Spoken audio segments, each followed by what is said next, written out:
የዘንድሮ የአንደኛው ክፍለ ዘመን ሌባ ማለት አቴንሽንሽ የሚወስድብሽ ነው። ኤሊያና እንደ እናት ልጠይቅሽ እኔ ግን ምንድነው እኛ ወላጆች ሚስ ያደረግነው? አሁን የክፍል ጓደኞችሽም አሉ፣ አንቺም ደግሞ ባላንስ አድርገሽ የምትጠቀሚ ልጅ ነሽ እና ምንድነው ያጣነው ነገር? እስቲ እሷን ደግሞ ብትነግሪኝ። እንሰማለን፣ ግን ያው መጀመሪያ ግን በልጅነት ላይ ቤዝ መሰራት አለበት አይደለ? በሌላ አማርኛ ስማርት ፒፕል መፍጠር አለብን ማለት ነው። ሰው በቀደደው ቦይ ሄደን መንገስ ነው የምንፈልገው ወይ መስራት ነው የምንፈልገው? ኢትዮጵያ ማለት ኢት ማለት ስጦታ ነው። ዮጵ ማለት ንጹህ ወርቅ ነው ወይም ቢጫ ወርቅ ነው። ያ ደግሞ ሀገር መሆኗን ለማመልከት ነው። ስለዚህ ኢትዮጵያ ስንል ፍቺው የቢጫ ወርቅ ስጦታ ሀገር ማለት ነው ማለት ነው። ልጅ እኮ እንዳሳዩት አይደለም? ልክ ነው፣ እንዳሳዩት ነው አይደለም? ልክ ነው። እንደ ቤቱ ባህል ነው፣ እንደ ቤቱ። ስለዚህ ልጆች ናቸዋ። አሁን እኛ የቴክኖሎጂ በላተኞች ነን። ኢቨን እኮ አሁን የሚጫወቱት ጌመር ወይ ጌም ዲቨሎፐር ሆነ እኮ ወደፊት ቤተሰቦቻቸው ወላጆቻቸው ሊጦሩ ይችላሉ። ትላንት ቢያልፍም ከነገ እንቀድማለን እና ፈርስት ሶልቭ ዘ ፕሮብሌም ዜን ራይት ዘ ኮድ ይባላል። ድሮ እኮ ልጅ እያለን አልጫዎችም እንደዚህ ገመድ እንደዚህ ፍቹ ዳስን አልጎሪዝም አልገባንም እንጂ ይሄ በጣም ታለንታቸውን ቀድሞ ካወቁ ገና በልጅነታቸው ልጆቹ ብዙ ነገር ማድረግ ይችላሉ፣ መፍጠር ይችላሉ፣ ራሳቸውን ራሱ በገቢ መደገፍ ይችላሉ። ኢትዮጵያ ሞልተን ለዓለም እንተርፋለን። ጤና ይስጥልኝ። ትዕግስት ዋልተ ንጉስ ነኝ። ብዙዎቻችን በተለይም ደግሞ ወላጆች ዛሬ ላይ በጣም ከተቸገርንባቸው ነገሮች አንደኛው ቴክኖሎጂ ነው። ቴክኖሎጂ ስል ምን ለማለት ፈልጌ ነው? ልጆቻችን በተለይ ደግሞ ዲቫይስ ላይ ስልኮች ሊሆን ይችላል፣ ታብሌቶች ሊሆን ይችላሉ፣ የተለያዩ ዲቫይሶችን በመጠቀም ረጅም ሰዓት እያጠፉ ነው። በዚህም ደግሞ እኛ ወላጆች ደግሞ በጣም ተጨንቀናል። የዛሬ እንግዶቼ ሳሙኤል ገረመው የሸጋ ትውልድ መስራችና ዳይሬክተር ኮምፒውተር ሳይንስ ሳይንቲስት፣ እንዲሁም ደግሞ ኤሊያና ግርማ 15 ዓመት ታዳጊ ልጅ ናት። 9ኛ ክፍል ተማሪ፣ የሸጋ ትውልድ ተማሪና አባል፣ እንዲሁም ደግሞ ኢንሳ ታለንት ሴንተር ውስጥ ክረምት ላይ ፕሮጀክት መስራት ላይ ነበረች። በተጨማሪም ደግሞ ኮዲንግ ሳይንስና ቴክኖሎጂ እንዲሁም ዌብ ቴክኖሎጂ ላይ በጣም ጥልቅ ፍቅርና ስሜት አላት። እነዚህ ሁለት እንግዶቼ የዚህ ችግር ማምለጫ መንገድ አለው፣ መፍትሄ ያለው ይሉናል። አብራችሁን ቆዩ። ሳሙኤልና ኤሊያና የሸጋ ትውልድ መስራች ዳይሬክተር፣ እንዲሁም ደግሞ የሸጋ ትውልድ ተማሪ፣ አዲሷ ትውልድ እንዲሁም ደግሞ አባል ነሽ አይደለ ኤሊያና? እንኳን ደህና መጣችሁ ሁለታችሁ። ያው ከሳሚ ጋር እንኳን ባለፈው በጣም ደስ የሚል አይደለ ቆንጆ ጨዋታ ነበር ያደረግነው እና እኔ ብዙ ተማርኩበት ለራሴ ለልጆቼ። ለምን ልጆቼ ዲቫይሱ ላይ እንደሚሮጡ በደንብ አድርጌ ነው ትምህርት ያገኘሁበት። ዛሬ ደግሞ ሌላ እንግዳ በጣም በቃ ታላቅ እንግዳ ኤሊያና 9ኛ ክፍል ተማሪ 15 ዓመትሽ ልክ ነኝ አይደለም? እንዲሁም ደግሞ በሸጋ ትውልድ ውስጥ አባል፣ በተጨማሪ ደግሞ ኢንሳ ታለንት ሴንተር ላይ ክረምት ላይ ፕሮጀክት ላይ በመስራት ተሳትፎ አድርገሻል። ኮዲንግ ላይ ልክ ነኝ አይደል? ሸጋ ትውልድ በቃ ከኮዲንግ ጋር ይያዛል። እኔ ራሱ አሁን አወቅኩት ኮዲንግ የሚባለውን በብዛት የተማርኩት ቃሉንም ራሱ አሁን በቃ ፋሚሊየር ሆኖብኛል።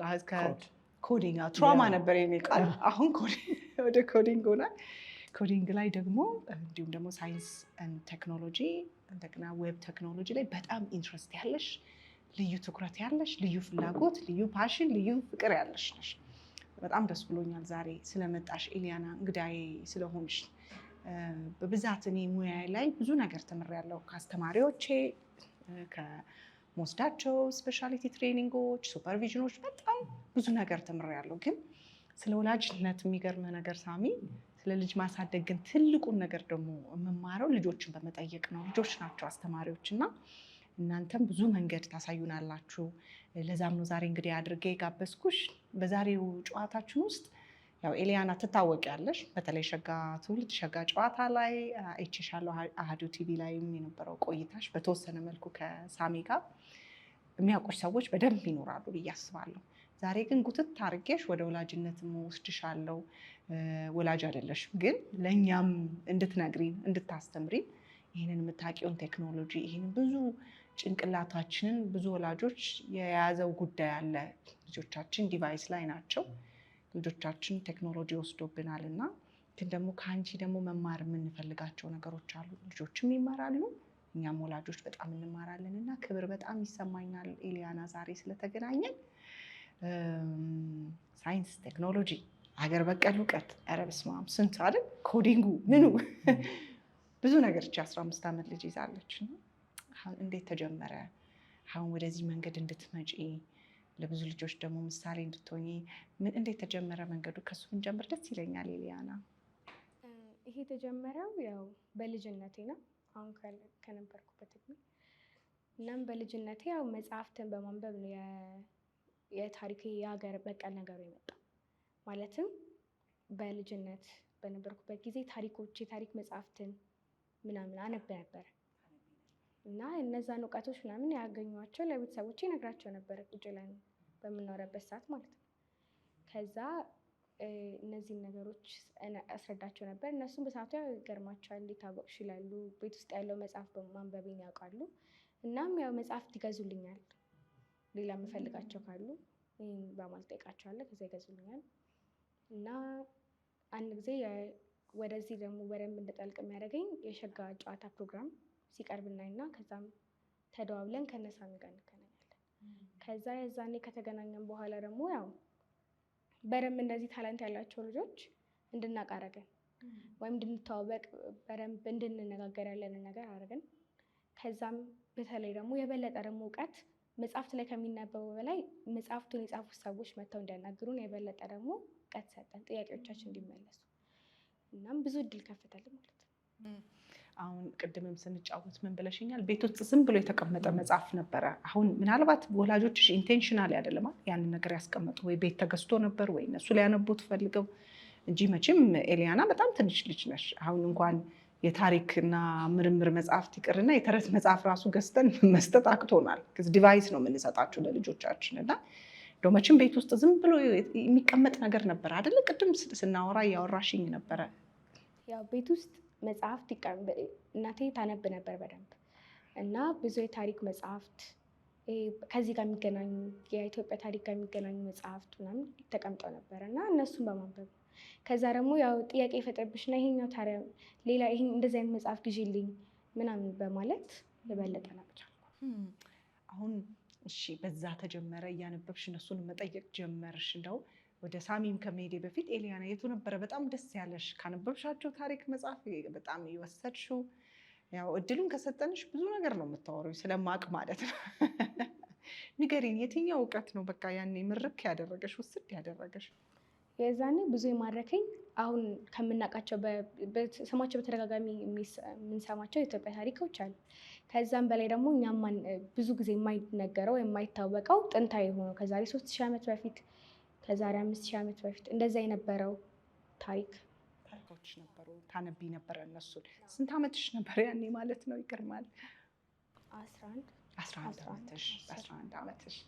በጣም ጥሩ። ሳሚ ወደ አንተ ልምጣና ወደ ኤሊያና እመለሳለሁኝ። ይቻላል። ደስ ይላል። ከልጆች ጋር መሆን ደስ ይላል፣ ያድሳልና አንድ የሚባል ነገር አለ።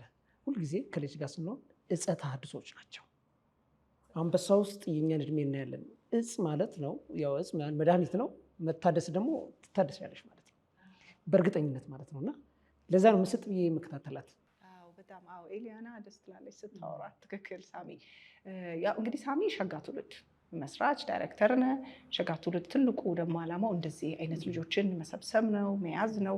ያው ግን እኔ ሁሌ እናንተ እንደምትሰሩት ብቻ ሳይሆን እኔ በጣም የሚያሳስበኝ ነገር አለ። ዛሬ እናንተንም የጋበዝኳችሁ የቴክኖሎጂውን ጉዳይ የቴክኖሎጂውን ችግር፣ ምክንያቱም ከዛም ከነበረን የመጀመሪያ ኢንተርቪው በኋላም ተገናኝተን ስናወራ አይደለም ብዙ ወላጆች ተቸግረዋል።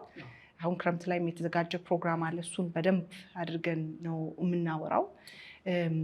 ምናልባት እዚህ ላይም ያው ወደ ስነ ልቦና ስለምወስደው ጉዳዩን አሁን በብዛት አሁን ሸጋ ትውልድ ላይ እንደ ኤሊያና ብቻ ሳይሆን የተቸገሩ ልጆችም ናቸው የሚመጡት ወደ እናንተ። ሳሚ ትክክል ነው ቲጂ። ሸጋ ትውልድ እንደው አዲስ የትውልድ ምዕራፍ ነው። ምንድነው አዲስ ትውልድ የለም፣ ግን የትውልዱ አዲስ ምዕራፍ ነው። ደስ የሚለው ሸጋ ትውልድ ከመጡ በኋላ ሸጋ ትውልድ ምን ነው አክቹዋሊ በማህበር አንወሰንም። ማንኛውም ኢትዮጵያ ይሄን የሚከታተል ሸጋ ትውልድ ነው። ሸጋ ያማረ ማለት ነው። በጣም የሚወደድ ተስፋ ያላቸው ባለራዕዮች፣ መክሊታቸውን ተሰጧቸው፣ ፖቴንሻላቸውን በጣም ሪኮግናይዝ ያደረጉ የተረዱ ሰዎች ማለት ነው። ሌላ ነገር አይደለም። እና ይመጣሉ። ሸጋቱ ድር ላይ 3 አይነት ሰው ይመጣል። አንዳንዶቹ መስመር አግኝተው ትንሽ እኔ አሁን በእንትና የ70-30 በሚባለው ይሄ የቻይልድ ዲቨሎፕመንት አምናለሁ። ምንድነው እነዚህ ሰው የሚመጡት 30%ቱን 20%ቱን እኛ ሰፖርት እናደርጋቸዋለን። 70%ቱን ግን እነዚያ ልጆች ኤክስፕሎይት አድርገው ማውጣት አለባቸው።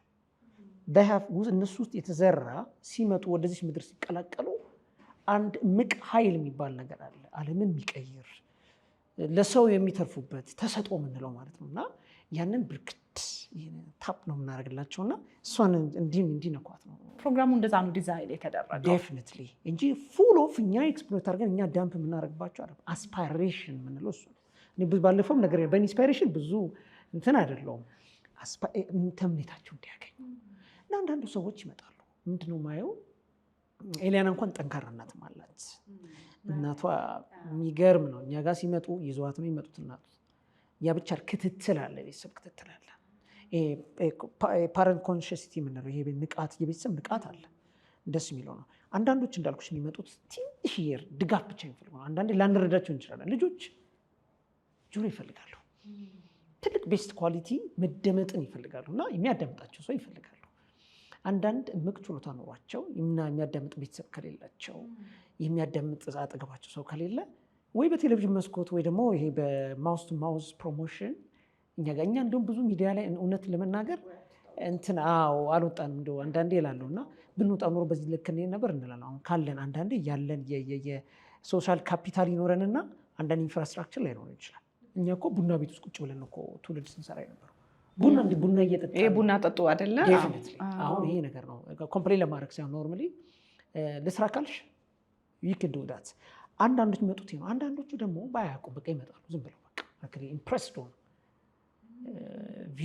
አልተረዱም። ታለንታቸው ሌላ ነው፣ ግን ነገሬ እዚህ ስለሚመጡ ይመጡና እዛ ሲቀጠቀጡ ወደ ሞልድ ተደርገው ወደ ራሳቸው ይዟቸው እንዳይሄድ ይሄ ዲቫይሱ አሁን በጣም ብዙ ወላጅ የተቸገረበት ልጁ በጣም ሱስ ውስጥ ገብቷል ባጭሩ ማለት ይቻላል፣ ዲቫይሶቹ ላይ የሚመለከቷቸው ላይ። ስለዚህ እናንተ እሱ ነው ሼፕ ታደርጓቸዋላችሁ። መግራት ነው። እንደዚህ የሚመጡ ሰዎች አሉ። ሌሎቹ ደግሞ በጣም በስሎ ይመጡና ከዲሲፕሊን ጋር ይህ ነው ዲሲፕሊን፣ ስርዓት አስፈላጊ ነው። አንድ ሰው የአእምሮ ስርዓት ከሌለን የፈለገ የረቀቀ እውቀት ቢኖረኝ ግን የማህበረሰብን እሴት ማክበር፣ ባህልን ማክበር፣ ግብረገባዊ ነገሮች አሉት፣ ስነ ምግባራት የምንላቸው ነገሮች አሉ። እሱም በሀገር በቀል እውቀት አብሮ ቁጭ ብሎ እንዲያወሩ በመፍጠር ምክንያቱም ባህሪ ይጋባል፣ ኢነርጂ ይጋባል። ጥሩ ልጆች ሲያዩ ለካ እኔም ጥሩ መሆን ይችላለሁ ይላሉ ማለት ይችላሉ። እና እቺ ኢጎ ከርቭ እናደርጋለን። ይህ ነው ኢጎ ከርቭ ምንድነው? ከአድጎ በጣም እኔ ብቻ እንዳይል ከሰው ጋር መኖርን ኢንተራክሽን ማድረግን ቅድም ያልሻቸው በኋላ እናነሳቸው በኋላ ላይ ይሄ ቨርቹዋል ኦቲዝም ላይ በደንብ አድርገን እናወራዋለን።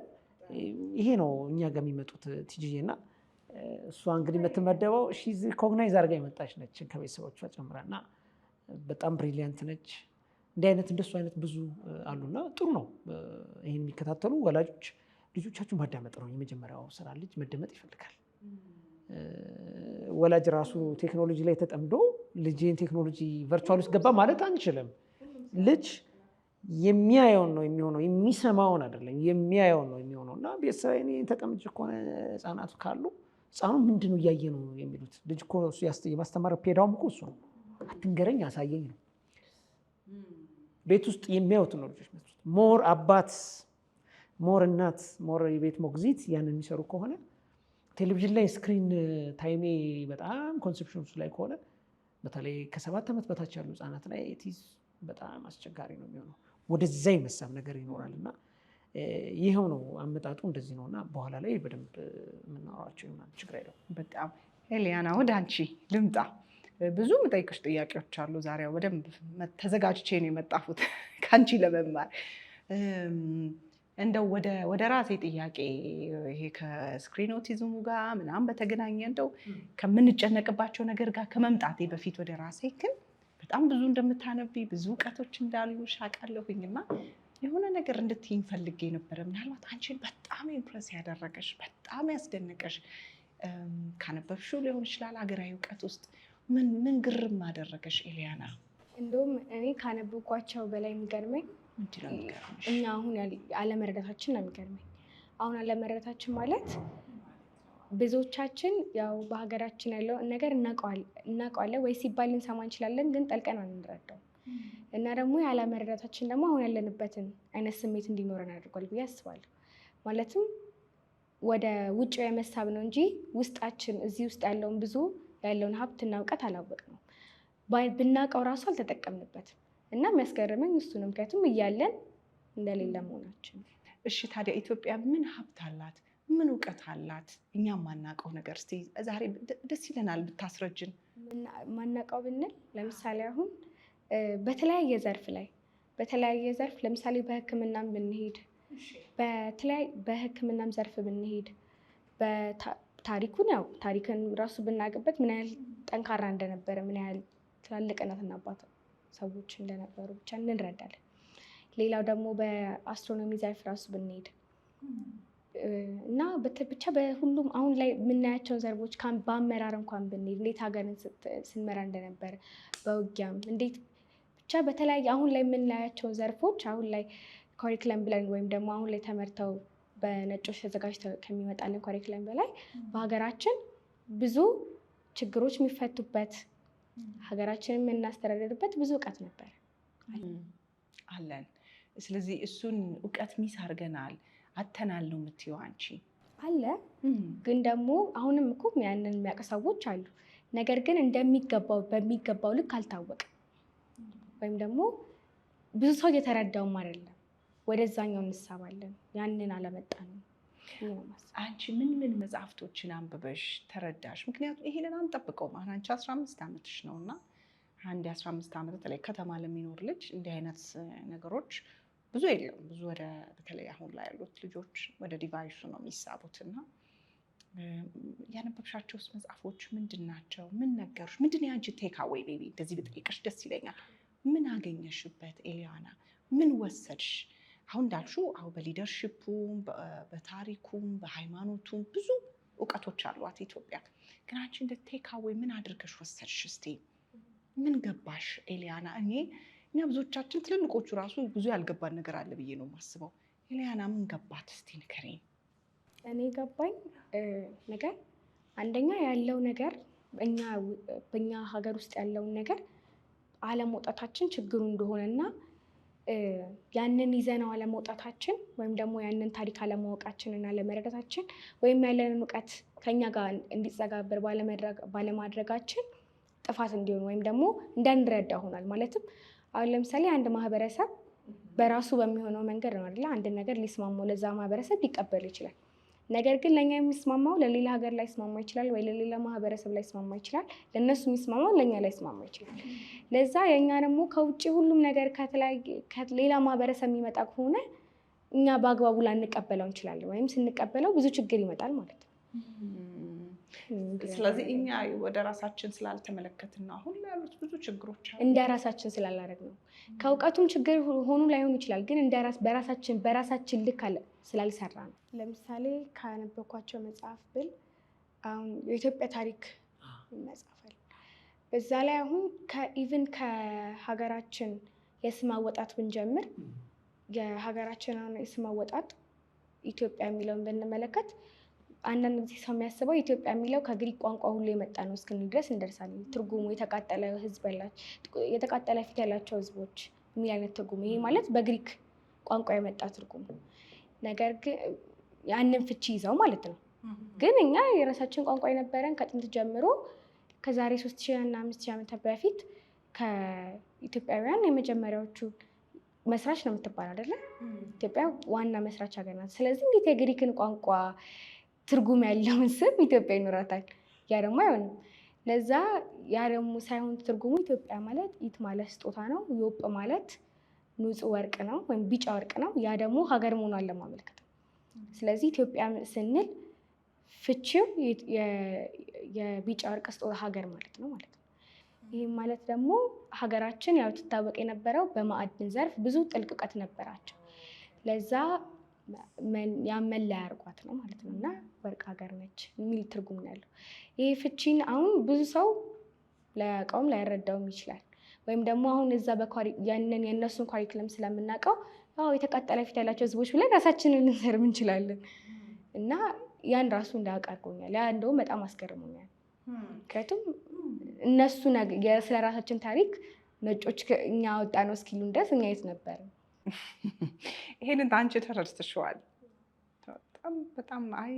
በጣም ደስ የሚል መረዳ። አሁን ለእኔ ራሱ እንደ አዲስ ነው እየተማርኩት ያለሁት ከኤሊያና ሳሚ ማለት በደንብ እንዲፍትትትት ብሎ ትርጉሙ ደስ በሚል ሁኔታ። ስለዚህ አሁን እንግዲህ ወደ ቴክኖሎጂ ደግሞ ልወስድሽ ነው። ሀገር በቀል እውቀቶች ላይ ብቻ ሳይሆን ዛሬ ደግሞ በዋነኝነት እንግዳ አድርጌ ጋበዝኳቸው ከቴክኖሎጂ ጋር በተገናኘ ነው።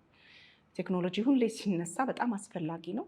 ግን ብዙዎቻችን ደግሞ ልጆቻችን በጣም ሄደውብናል፣ ጠፍተውብናል። ስክሪን ኦቲዝም ለተለያዩ ነገሮች በጣም ተዳርገዋል።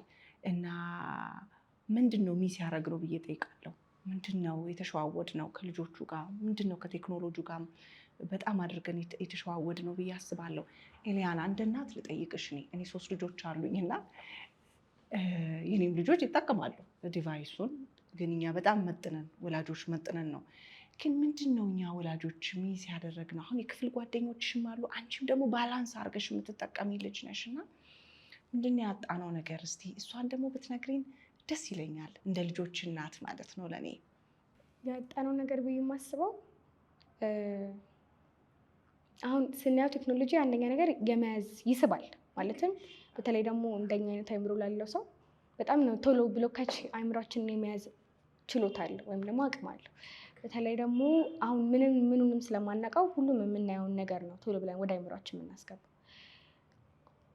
ያንን አሁን ጊዜውም ስለሆነ ያው ሁሉም ነገር ዲጂታላይዝ እየሆነ ስለሆነ ከዛ ከስልክ ለመራቅ ሊከብድ ይችላል። ከጊዜ ወደ ጊዜ እየከበደ ነው። ነገር ግን እኛ ራሳችንን ማሳመን ነው። ማለትም ራሳችንን እዛ ላይ እሱ ጥገኛ እንዲሆን እኛ ጥገኛ እንዳንሆን ነው ራሳችንን ማድረግ ያለብን። ማለትም ከስልክ ላይ ማለት ነው። ያንን ደግሞ ለመረዳት አንደኛ ነገር ያው እዛ ላይ ጥገኛ እንዳልሆን ማንም ሰው ሊረዳ ይገባል። ምንም ልጅ ብትሆኚ ትልቅ ሰው ብትሆኚ ጥገኛ እንዳልሆንሽ ልትረጂ ይገባል። ሁለተኛ ነገር ደግሞ ችግር አለ ብዬ ላስበው የምችለው ለምሳሌ አሁን ስልኩን በምንሰጥበት ጊዜ ለምን እንደሚጠቀሙት ማየት ሊሆን ይችላል። አሁን በተለይ ደግሞ ልጆች ለሆኑ ህጻናት ለሆኑ ልጆች የሚከፍቱትን ነገሮች መቆጣጠር እንደ ወላጅ እንደዛ ማድረግ አለብኝ እኔ።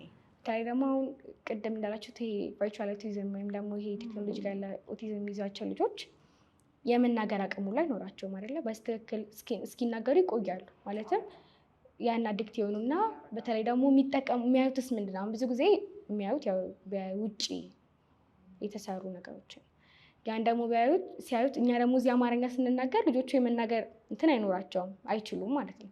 ለዛ ቢያንስ ቢያዩ ራሱ በሀገራችን ቋንቋ የተዘጋጁ ነገሮችን ቢመለከቱ ለመናገር ያስችላቸዋል ወይም ደግሞ ችግሩን ይቀንሷል ብዬ አስባለሁ። ሌላ ደግሞ ወላጆች ሰዓቱን መቆጣጠር እና የሚያዩትን ነገር ደግሞ በተለይ ታለንታቸውን ፈልገው በዛ በማገዝ ወይ ለምሳሌ አሁን ክሪኤቲቭ የሆኑ ከሆኑ ኮዲንግ እንዲማሩ፣ ጌም ምናምን የሚስባቸው ከሆነ ደግሞ ያው ጌሙን እንዴት መስራት እንደሚችሉ ይቻላል ማለት ነው። ያ እሱ እንዴት መስራት እንደሚችሉ ለምሳሌ ይሄ ደግሞ መመከት ዋር ምናምን እንደዚህ የተገናኙ ነገሮችን ደግሞ ሳይበር ሴኩሪቲ ላይ ቢያዩት። ምክንያቱም ይሄ አሁን ከምናየው በሽጉጥ ይዘን እንደምንጣላሉ ስውር ደግሞ የሆነው ውጊያ አለ። በዛስ ደግሞ ምን ተጽዕኖ መፍጠር እንደሚችሉ ለሀገራቸው ዘመቁ እንደሚችሉ ያውቁበት።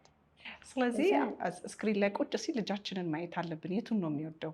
አሁን እንዳለችው እኮ ውጊያ ምናምን ጦርነት ምናምን ደስ የሚለው አለ ጌም ላይ። ሁለተኛው ደግሞ ምንድን ነበር ያነሳሽው? መጨረሻው የሚያዝጉት ክሬቲቪቲ አለ። ስለዚህ የሚያዩትን ነገር አይተን በዛ መሰረት ማገዝ ይቻላል ማለት ነው። በዚህ ወያው ወደ ሳሚም ደግሞ ልምጣ ብዬ ነው። ሳሚ ትልቁ ስራው አንተ ጋር ስለሆነ ነው። እሺ ሸጋ ትውልድ በጣም ረጅም ሰዓት ዲቫይስ ላይ አይደለም የሚቀመጡ፣ ግን ክሬቲቪቲም ደግሞ ያላቸው ልጆች ነው እናንተ ጋር በብዛት የሚመጡት። አንተ እዚህ ሸጋ ትውልድ ፕሮግራም ውስጥ የሚገቡት ማለት ነው። ደግሞ በጣም አሁን ከተናገረችው ኤሊያና ኢንትረስት ያደረገኝ ነገር ምንድን ነው? ልጆቼ ከሚያዩት ነገር ተነስቼ የልጆቼን ታለንት ማወቅ እችላለሁ ማለት ነው። የሚያስደስታቸው ነገር ያን ነገር በሚመለከቱት ነገር ውስጥ ተነስቼ ፕሮዳክቲቭ ማድረግ እችላለሁ፣ ውጤታማ እንዲሆኑ ማድረግ ይቻላል ማለት ነው። እሱን ነገር እስቲ ብትነግረኝ በጣም ደስ ይለኛል። ምን ይላሉ ልጆቹ እንደሱ ስትሏቸው? አዎ ምንድነው እኛ ጋር አክቹዋሊ ከ7 ዓመት በላይ ያሉ ልጆች ናቸው ብዙ ጊዜ የመጡት። ግን ትንሹ 7 ነው። ሚኒማም 7 ሀበኒውም ነበር አይደል? ትንሹ 6 ስንት ነው እሱ የመጣው? እኔ 8 ነው ሲመጣ ያለ 8 ወይ 9 አዎ እንደዚህ አይነት አሉና ትንሾች ናቸው። በዛውም ፕሮግራሙን ደስ ይለኝ ብትነግረኝ ደስ ይለኛል። ፕሮሰሱ እሺ፣ አሁን ልጄ ይዤ መጣሁኝ ከዛስ ምንድን ነው የሚሆነው? ያ አክቹዋሊ ልጅ ይቀርጻል።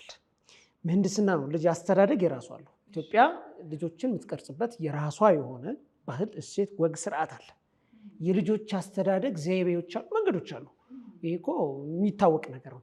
ነገር ግን አሁን ሶሻል ሚዲያ ላይ ሳይበር አዲክትድ ስናደርጋቸው ወይ ደግሞ ስክሪን ታይም ላቸው እዛ ልጆች ካደረግናቸው የሚቀርጻቸው ስክሪን ነው ማለት ነው። ምንም ጥያቄ የለም።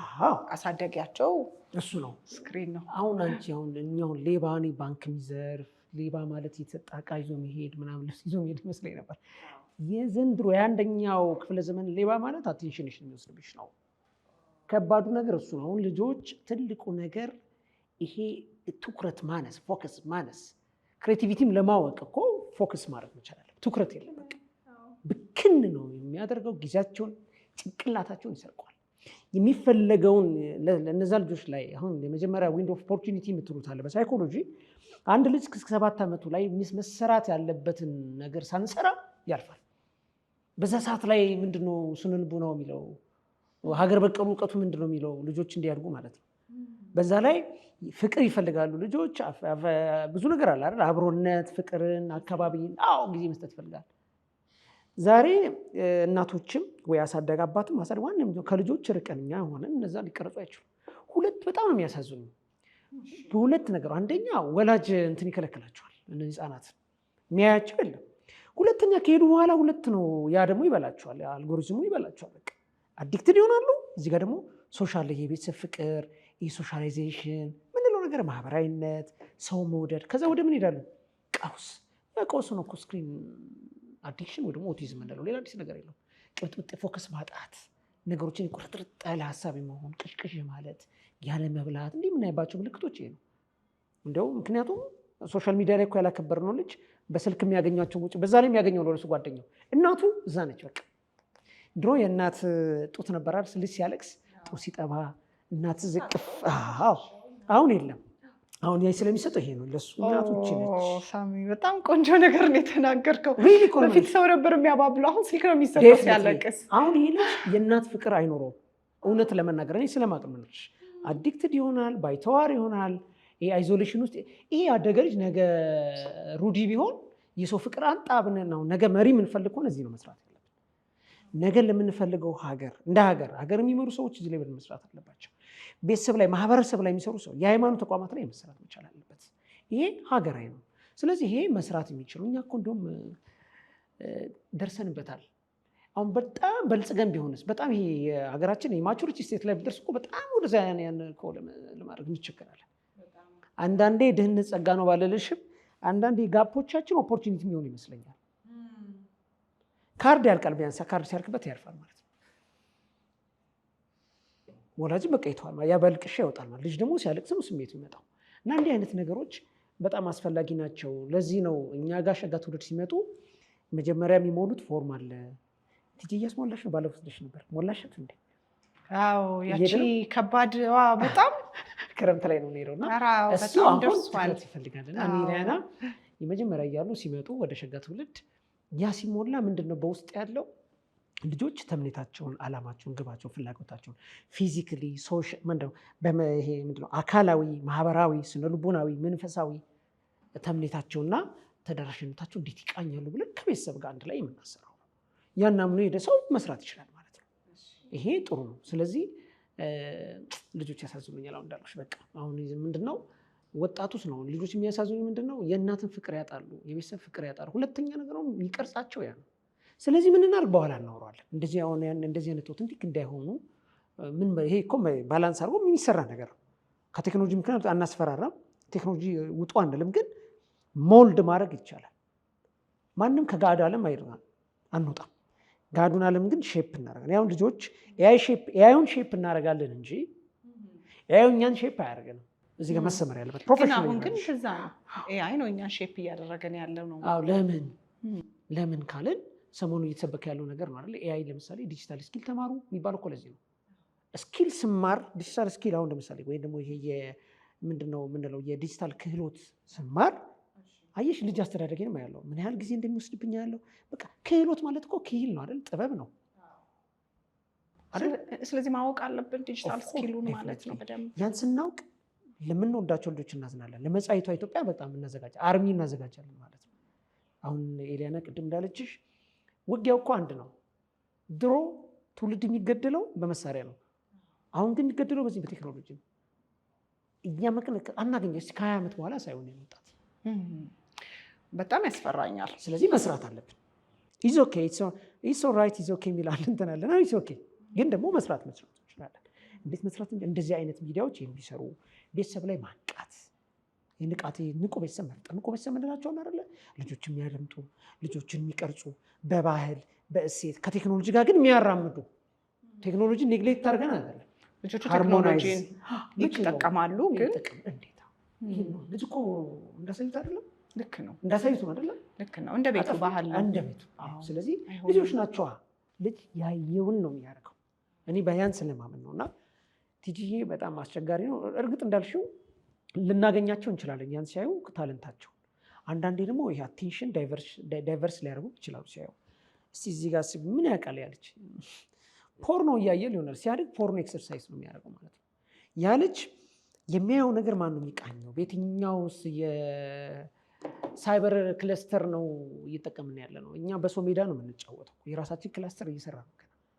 አሁን የምናያቸው ሶሻል ሚዲያው ኢትዮጵያ የራሷን ነገር ስታበ ለዚህ ነው ኢትዮጵያ ታምርት የሚባለው። ለዚህ ነው የራሳችን ምህዳር ሲኖረን የልጆች ጊዜ እንሰራለን። ልጅ በቃ ጌም ነው ግባ ነው። በአጋጣሚ ነው ታብ አይደለ? የሆነ ነገር ታብ ላይ ያደርግ ይችላል። ልጅ ነው አውቆ ላይ ይችላል። ልክ ነው ያይቀርና ልጆቻችን አሁን ተሰረቁ ማለት ነው። ትልቁ ነገር ሌብነት፣ የጭንቅላት ሌብነት። ያኛው ሌብነት ይመለሳል። ሰው አይምሮ ከተሰረቀ ምን ይሆናል? ሳሚ ምናልባት እኛም በስነ ልቦናው ዓለም በጣም የሚነሳ ነገር አለ። ልጆችን የመጀመሪያው አመታቶች በተለይ 3 ዓመታት የሚባለው ግን እኔ ከዛ በላይ ነው እኔ ብጠይቀኝ እምለው አሁን በገባኝ እውቀት ብጠይቀኝ ከዛም እድሜ በላይ ምናልባት ጋቦርሜት መሰለኝ ሲያወራ የሰማሁት ከዲቫይስ ማለት ምን በቃ ስልክ ራሱ አትስጧቸው እስከ 14 ዓመት ምናምን ሰምቻለሁኝ። ከ14 ዓመት በታች ለሆኑ ልጆች የግል ስልክ ራሱ ገዝታችሁ አትስጧቸው ነው የሚለው። ዲቫይሱን በጣም ተቆጣጠሩት ነው የሚለው ይባላል። እና ቴክኖሎጂውም ሳይንሱም ይደግፋል። አሁን እንዳልከው በፊት ልጅ ሲያለቅስ ሹሹ ነበር የሚባለው። አሁን ግን ስልክ ትሰጠዋለህ አሉ በጣም ነርሰሪ እንትኖች ጥሩ ደግሞ በየ5 ደቂቃ ነው የሚቀያየሩት። ከዛም በታች ቶሎ እና የልጆቹንም አቴንሽን በጣም አድርገው ነው የሚይዙት። በጣም ፈጣን ነው፣ በጣም ከለርፉል ነው እና አትስጡ ነው የሚባለው። ሰው አሁን ላይ እዚህ ላይ ያላችሁ ቴክኖሎጂውም ላይ ሳይንሱም ላይ ተሸጋ ትውልድም ይህንን አድቮኬት ታደርጋላችሁ እናንተ ወላጆችን? ፐርፌክት። አሁን አንደኛው ያንግ ኤጅ ማለት ነው። ወደዚህ ሚንዳት ምን ማለት መሰለሽ? እሱ እኮ ማለት ከሚሞላው 10 ቅጽ እኮ አንደኛው ታይም ዴስቲኒ ነው። ጊዜ እንዴት መጠቀም አለብን፣ ጊዜ እንዴት እንዋጅ ነው። ወላጅና እንትን አይደል የሚሞላው አብሮ። አሁን ልጆች በቃ በዚህ ሰዓት ነው ቴክኖሎጂ የምናደርገው። እኔ አስታውሳለሁ አንድ ጊዜ ወደ ለጋራ እንደዚህ ገባ አካባቢ ላይ የሆነ ልጅ ማስጠናው ልጅ ነበር እና ነግሬሻለሁ እንጂ እዛ ላስጠና ሄድኩኝ እና ፕሮግራሚንግ ተማሪ ነው፣ የኮምፒውተር ሳይንስ ተማሪ ነው፣ ዩኒቨርሲቲ ነው የሚማረው። ሄድኩኝ ልክ ስገባ እንትኑ ተነቃቅሎ ዋይፋይ የለም እንትኑ የለም። ምንድነው ለምንድነው ሜንቶር ማድረገው ልጅ ነውና ለምንድነው እንደዚህ ጠፋ? አይ በቃ አባታችን አልፈቀደም። እዛ ቤት ውስጥ ፖሊሲ አለ። አሁን አላቅም እኛ ሀገር በፖሊሲ ደረጃ ይህን አላቅም። እና ቤት ላይ ዋይፋይ አይኖርም። መክሰስ ሰዓት ነው፣ ስፖርት ይሰራሉ፣ ቁጭ ብሎ ያወራሉ፣ ውሏቸውን ያወራሉ። አባት ከ2 ሰዓት በኋላ ከስራ ይመጣል። እሱ ከሚስቱ ጋር ከቤተሰቦቹ ጋር እነዚያ ልጆች የቤት ስራቸውን ሰርተው ሞግዚት አላቸው ምናምን፣ ግን ፊዚካሊ አብሮነት ያክም የለም። ወሬዎች እንደዚህ አይነት ወሬዎች ይሰራሉ። ከዛ አባትየው ደውዬ ነው እኔ አክቹዋሊ የሄድኩበት ሰዓት ቀደም ብዬ ስለነበረና እኔ ስመጣ ኦን ይሆናል ዋይፋይ አለ በቃ ያጠቀም ስፖርት ነው የሚሰሩት። ነርቺንግ አይ ፋሚሊ ነርቺንግ በጣም ወሳኝ ነገር ነው። ቤተሰብ ልጆችን ማሳደግ ያለበት እንደዚህ ነው። ስለዚህ ነው ማለት አቅቶናል ማለት ነው። አይን ብለን መከልከል አቃተን ማለት ነው። ያሁን ወላጆች ማሳየት ማቃት ሳይሆን መጀመሪያ እኛ ራሳችን ይግባል። ራሳችን እኮ ሲገባ ነው መጀመሪያ ቤተሰብ ካነቃን አይደለም። ለዚህ እኮ አንዲት ሴትን ማስተማር ማህበረሰብ ማስተማር የምንለው መጀመሪያ እናቶችን ማስተማር፣ ወላጆችን ማስተማር፣ ሞግዚቶችን ቤት ያሉ ማስተማር ሁለገብ ነው። እንትኑ ሁለገብ ነው እና የበለጠ ነው የቴክኖሎጂው ምህዳር። እንደውም አስቢ ኢትዮጵያ እንግዲህ የወጣቶች ሀገር ነች እና ይልቁንም ደግሞ ዲጂታል ኢኮኖሚያችን በጣም ማቹር እናደርገው ነበር። ምን ከሆነ ዲጂታል ስኪል ከሌለን፣ በሌላ አማርኛ ስማርት ፒፕል መፍጠር አለብን ማለት ነው። አሁን እንዲሁም ደስ ከሚለኝ አንድ ፒላሮች አሉ ዲጂታል ኢኮኖሚ ጋር ለመድረስ ዲጂታል ቱሪዝም ለማምጣት ምናምን መጀመሪያ ሰው ላይ መስራት ስማርት ፒፕል መፍጠር እንችላለን። አንደኛው ስማርትነስ ከልጅነት ጀምሮ ማንቃት፣ ሞግዚቷን ማንቃት አለብን። ልጅ ስላለቀሰ ያንን አንሰጠውም እና ሁለት ነገር ስለምንገለው ያሳዝነኛል እንዳልኩሽ። አንደኛ የቤተሰብ ፍቅር ታጣለች ያቸው ህፃን። ሁለተኛ የሚቀርጸው ያ ካልቸር ያ የሆነ ሀገር ካልቸር የሆነ ሀገር ይሄ ሳይታለም ምንድነው የተፈታ ነው። እንደዚህ አይነት ነገሮች ስላሉ ትላንት ቢያልፍም ከነገ እንቀድማለንና አይደል? ትላንት አልፏል፣ ከነገ ግን ዛሬው ስለምንቀድም ይህን በደንብ መስራት መቻል እንችላለን። እየተሰራም ነው የማይሰሩ አንዳንድ ትምህርት ቤቶች ደስ ይላል። ስለዚህ እንደ አይነት አሁን የሚሰራው ጥሩ ነው። ለዚህም ነው እኛም በተቻለን አቅም እንደ ሀገርም ይህን መወጣት አለብን ብለን እንደ አንድ ትውልድ ይህን አሻራ ለመጣል መስራት መቻል አለብን እንጂ ዝም ብለን አሁን ኤአይ ምናምን ስንል ሰዎች አንዳንድ ሰዎች እንደዚህ ሰዎች ምንድነው የሚሉት ሊሉ ይችላሉ። እና ያን ግን እናመጣዋለን። ዊ ኒድ ስኪል። አሁን ስኪል ብለሽ ብትጽፊ በእንግሊዝኛ ምንድን ነው እስኪ ኤስኪ ኤስን ብታጨፊው ኪል ነው ትሞቻለሽ። በቃ ዊ ዳይ በቃ ይሞታል ትውልዱ። እና እነዚህ ህፃናቶች አንዳንዴ በአቦርሽን ከገደልናቸው እንደዚህ የገደልናቸው ሊብስ ይችላል።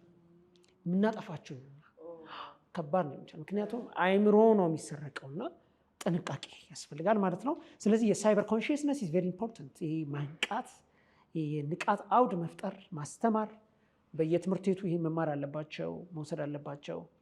መንግስት የሰጠውን ኦፖርቹኒቲ መጠቀም ነው። 5 ሚሊዮን ኮደር ምናምን ሲባል ሌላ ፖሊሳይዝ ሳይደረግ ዓላማው ይሄን ነው። በሳይበር ስትነቂ ልጅሽ የቱ ጋር እንዳለ የሚባል ነገር አለ። ለዚህ ነው አንዳንድ ጊዜ ብርድ ላይ ከነቃ ይባላል አይደለ?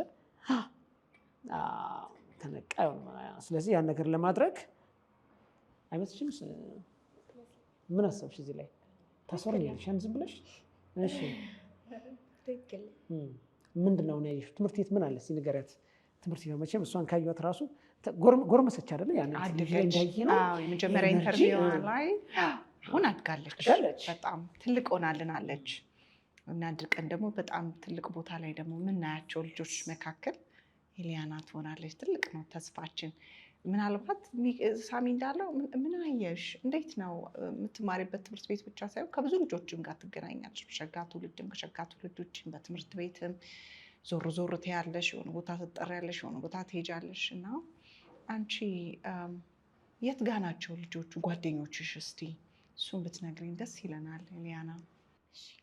አሁን በማህበረሰቡ ላይ በተለይም ደግሞ በህፃናት ላይ የሚታየው በወጣቶች ላይ የሚታየው ያው አዲክቲቭ ነው ከሶሻል ሚዲያ ጋር አይደለም?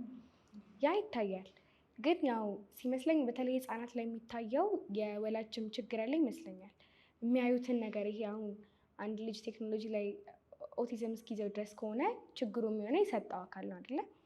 እንደውም ከፍ ካሉ በኋላ ለራሳቸው ሪስፖንሲብል መሆን አለባቸው ምናምን የሚለው ነገር ይመጣል። ግን ለህፃናት ላይ ከሆነ ግን አትሊስት የምንከፍትላቸው የምናሳያቸው ነገሮች ብናሳያቸው ራሱ ለነሱ ባህል በእኛ ባህል ላይ ብዙም እንደዚህ አይነት ነገሮች አሁን ግን እየመጡ ነው። እንደውም ድሮ አልነበሩም። በእኛ ባህል ላይ የተመረኮዘ ነገር የነበሩ ሙዚቃዎች ምናምን አሁን ግን በደንብ እየመጡ ነው ሶሻል ሚዲያ ላይ እና እነዛን ማሳየት እነዛን ብንከፍትላቸው ብናሳያቸው ቢያንስ በደንብ መነጋገር ይችላሉ። ሶሻል ላይፋቸው ላይ አሪፍ ይሆናል። ሁለተኛ ነገር ደግሞ ቢያንስ ቢያዩ ራሱ ልጆች እኛ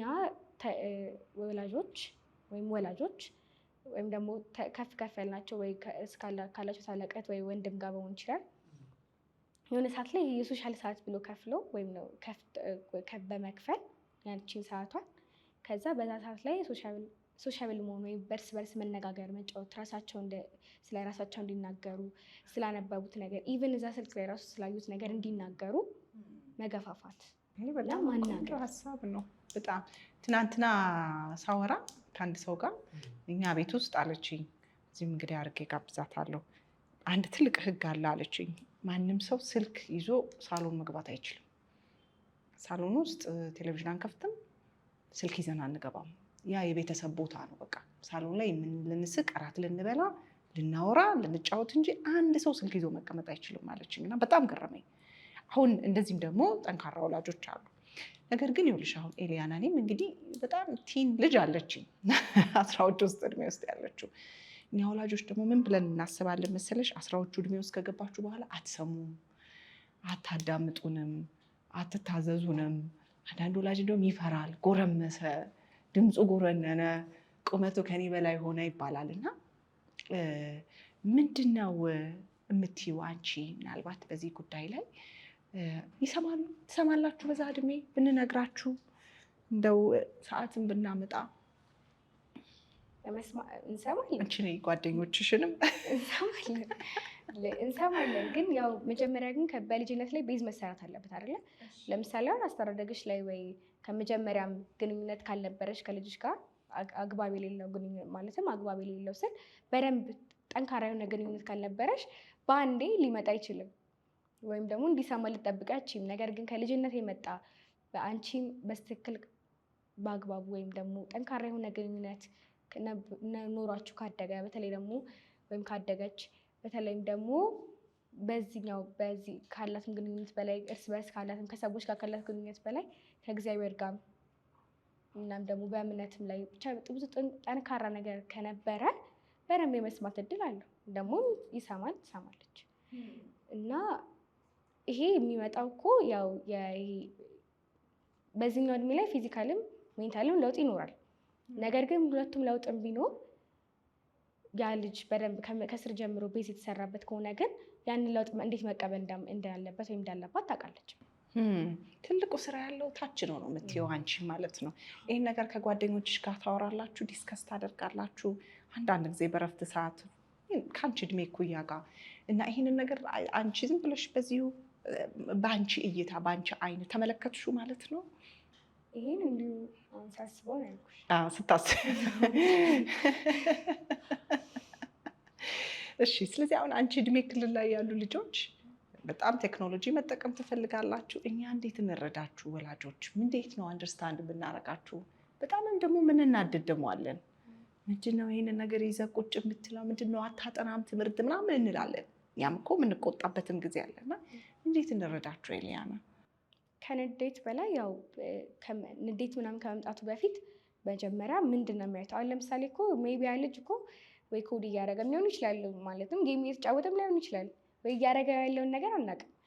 ለዛ ምንድን ነው የምትሰራ ብለው መነጋገር የሚቀድም ይመስለኛል። እዚህ በአንቺ እድሜ አይሰራም ማለት ነው። ከቁጣ በፊት መነጋገር በማንኛውም እንግዲህ ማለት ቁጣ የሚያሳምነው ሲያለ ይመስለኛል። ስለዚህ በየትኛውም እድሜ ቁጣ መጀመሪያ ምን ሆንክ ብሎ መጠየቅ አለብን። ያን የሚቀድመው ተው ከማለት ይልቅ ከመቆጣት ይልቅ ማለት ነው። በተለይ ደግሞ እኮ የሚያየውን ነገር እኮ የምትከታተይ ከሆነ ያለሽ ራሷ አትመረኮዥም። ማለትም የሚያደርገውን ስለምታየው ምኑ እንደሚቀድም ትረጃለሽ ያስባል። ስለዚህ መነጋገሩ ይቅደም ነው የምትይው። ስለዚህ አሁን እናንተ ልጆች ናችሁና እኛ ደግሞ የዚህ እድሜ ላይ ተፈጥረን እንግዲህ ወላጆች ሆነናል። ምንድን ነው ያልተረዳናችሁ ነገር ኤሊያና? ምንድን ነው ያልገባን ነገር? እስቲ እኔ ያልተረዳው ነገር ብዬ የማስበው ወይ የልጆቹን ታለንት ወይም ደግሞ ነገር አለመረዳት ብዬ አስባለሁ። ማለትም አሁን ለምሳሌ በቤት ውስጥ የተለያየ ነገር ካሌለ ወይ በመጽሐፍትም ሊሆን ይችላል ወይ ደግሞ የሚፈልጓቸውን ነገር ለይተን አንድን ነገር ካላወቅ ነው ወይም ደግሞ ካልተረዳ ነው አንድ ነገር ብቻ የሚያዩ ከሆነ ልጆቹ በቃ በዛው ነገር ላይ ነው ሆኖ የሚቀጥሉት አይደለ?